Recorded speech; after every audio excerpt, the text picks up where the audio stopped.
YCP ప్రభుత్వ హయాంలో మూతపడిన పురుషోత్తపట్నం ఎత్తిపోతల పథకానికి కూటమి ప్రభుత్వంలో మోక్షం లభించింది. ఈ ప్రాజెక్టు కోసం భూములిచ్చిన రైతులకు పరిహారం చెల్లించేందుకు సీఎం చంద్రబాబు అంగీకరించారు.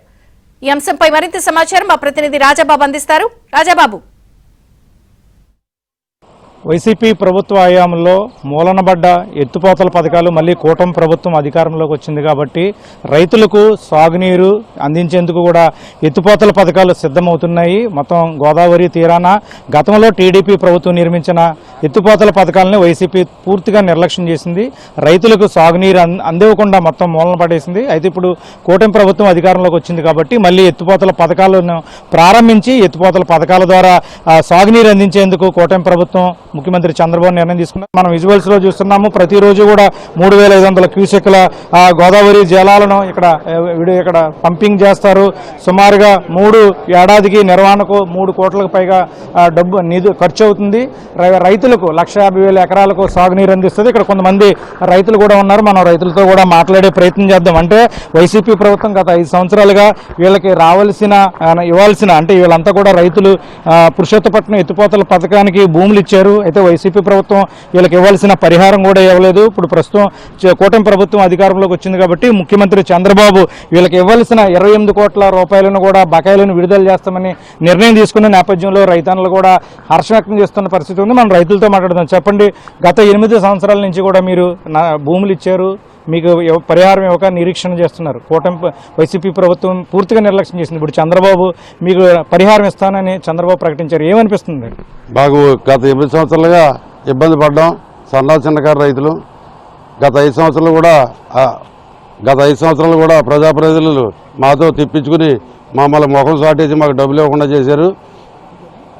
మన ముఖ్యమంత్రి గారు ఈ ప్రాజెక్టు పరిశీలనకు వచ్చినప్పుడు ఇక్కడ రైతులకు మీ కష్టాలు తీరుస్తాను, మన ప్రభుత్వం అధికారంలోకి వచ్చిన వెంటనే మీ పరిహారానికి అదనంగా వడ్డీ ఏదైనా కలిపి మీ కళ్ళల్లో ఆనందాన్ని చూస్తానని చెప్పేసి నిర్ణయం తీసుకుని ప్రస్తుతం ఆ యొక్క ప్రాసెస్ని సుమారు 28,18,88,000 రూపాయలు 72 ఎకరాలకి ఈ చిన్నకారు రైతులకు ఇవ్వడానికి నిర్ణయం తీసుకున్నారు. కాబట్టి మేమంతా కూడా ఈ చంద్రబాబు నాయుడు గారికి ఈ కూటమి ప్రభుత్వానికి రుణపడి ఉంటామని మరొకసారి తెలియజేస్తూ మాకు తొందరగా ఆ పరిహారాలను ఇప్పించి ఆదుకోవాల్సిందిగా కోరుతూ ఉన్నాం. అంటే మీరు భూములు ఇచ్చారు, మీకు ఎంత రావాల్సి ఉన్నది? మాకు ఇప్పుడు ఇచ్చి పరిహారం సంతోషంగానే ఉందండి. గత 5 సంవత్సరాలు ఇస్తామని గత ప్రభుత్వం మమ్మల్ని ఇవ్వలేకపోయింది. ఇప్పుడు ఈ గవర్నమెంట్ వచ్చాక ఇస్తా అన్నారు.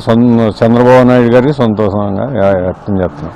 కూటమి ప్రభుత్వం అధికారంలోకి వచ్చింది కాబట్టి వెంటనే ఈ ఎత్తిపోతల పథకాలన్నీ కూడా పునరుద్ధరించి ఈ రోజు నుంచి సాగునీరు విడుదల చేసేందుకు కూడా ఏర్పాట్లు చేస్తున్నారు. ప్రస్తుతం మనం ఇక్కడ ఏదైతే పురుషోత్తపట్నం ఎత్తిపోతల పథకం ఉందో దీని ద్వారా పంపింగ్ చేసి రోజుకు 3500 క్యూసెక్ల గోదావరి జలాలను పంపింగ్ చేసి మెట్ట ప్రాంతాల్లోని 1,50,000 ఎకరాల భూములను సస్యశ్యామలం చేసేందుకు కూడా కూటమి ప్రభుత్వం ఏర్పాట్లు చేసింది. మరో పక్క చూస్తే కనుక గత 5 సంవత్సరాలు ఏదైతే వైసీపీ ప్రభుత్వం రైతులకు పరిహారం ఇవ్వకుండా తీవ్ర ఇబ్బందులు గురి చేసిందో వాళ్లకు కూడా పరిహారం ఇస్తామని ముఖ్యమంత్రి చంద్రబాబు ప్రకటించిన నేపథ్యంలో రైతన్నలు కూడా హర్షం వ్యక్తం చేస్తున్నారు. ఇది గోదావరి తీరాన కూటమి ప్రభుత్వం ఎత్తిపోతల పథకాలను పునఃప్రారంభించి రైతులకు మేలు చేస్తున్న పరిస్థితి. వీడియో జర్నలిస్ట్ సతీష్తో రాజుబాబు, ఏబిఎన్ ఆంధ్రజ్యోతి, పురుషోత్తపట్నం ఎత్తిపోతల